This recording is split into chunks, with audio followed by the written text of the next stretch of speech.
दुनिया में एक तरफ युद्ध की आग जल रही है और दूसरी तरफ बाजार में चांदी यानी सिल्वर की चमक फीकी पड़ने का खतरा मंडरा रहा है। दरअसल चीन ने चांदी में बड़ा खेल कर दिया है और इसका सीधा असर चांदी की कीमतों पर पड़ने वाला है। अब आप सोच रहे होंगे कि युद्ध और चांदी का आपस में क्या संबंध है, तो चलिए आज सोना चांदी के इस खास शो में इसे बेहद आसान भाषा में हम आपको बताते हैं। नमस्कार, मैं हूं सौरभ दीक्षित और आप देख रहे हैं विस्तार। कहानी शुरू होती ईरान और उसके आसपास बढ़ते तनाव से। इस युद्ध और ऊर्जा संकट की वजह से दुनिया के कई देश अब तेल और गैस पर कम निर्भर रहना चाहते हैं। ऐसे में फिर से चर्चा शुरू हो गई है सोलर एनर्जी यानी सूर्य से बनने वाली बिजली की। सोलर पावर को भविष्य की ऊर्जा माना जाता है क्योंकि इसमें न तेल चाहिए, न गैस और न ही कोयला। लेकिन यहाँ एक दिलचस्प बात है, सोलर पैनल बनाने में बड़ी मात्रा में चांदी का इस्तेमाल होता है। इसलिए जब सोलर इंडस्ट्री बढ़ती है तो चांदी की मांग भी बढ़ जाती है। पिछले कुछ सालों में यही हुआ भी है। दुनिया भर में सोलर प्रोजेक्ट्स तेजी से बढ़े और चांदी की मांग भी रिकॉर्ड स्तर पर पहुंच गई। यही वजह है कि सिल्वर की कीमतों में काफ़ी समर्थन देखने को मिला। लेकिन अब एक नई चिंता सामने आ गई है। कनाडा के बड़े निवेश बैंक BMO कैपिटल मार्केट ने इस पर बड़ी चेतावनी दे दी है। क्या है ये चेतावनी, इसके बारे में आपको बताते हैं, लेकिन उससे पहले आज यानी 3 जून को सोने चांदी की कीमतों पर एक नज़र डाल लेते हैं। आज दोपहर करीब 12:30 बजे 5 अगस्त 2026 की डिलीवरी वाला सोना 313 रुपये की गिरावट के साथ 1,59,033 रुपये के लेवल पर ट्रेड कर रहा था। वहीं 3 जुलाई 2026 की डिलीवरी वाली चांदी 2300 रुपये से ज़्यादा की गिरावट के साथ ट्रेड करी थी। चांदी 2,64,384 रुपये प्रति किलो पर ट्रेड करती नजर आई। अब आपको बताते हैं चेतावनी के बारे में।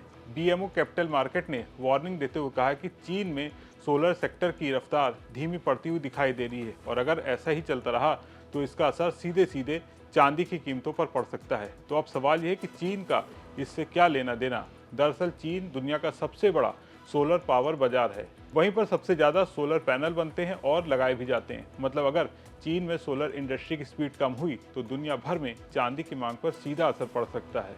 BMO के एक्सपर्ट्स का कहना है कि इस साल चीन ने जितने नए सोलर प्रोजेक्ट्स जुड़ रहे हैं उनकी रफ्तार पिछले साल यानी 2024 के मुकाबले काफ़ी कम है। आसान शब्दों में कहें तो चीन इससे पहले जितनी तेज़ी से सोलर पैनल नहीं लगा रहा है। हालांकि दुनिया के बाकी देश अभी भी स्वच्छ ऊर्जा की तरफ बढ़ रहे हैं। इलेक्ट्रिक गाड़ियों की बिक्री भी बढ़ रही है।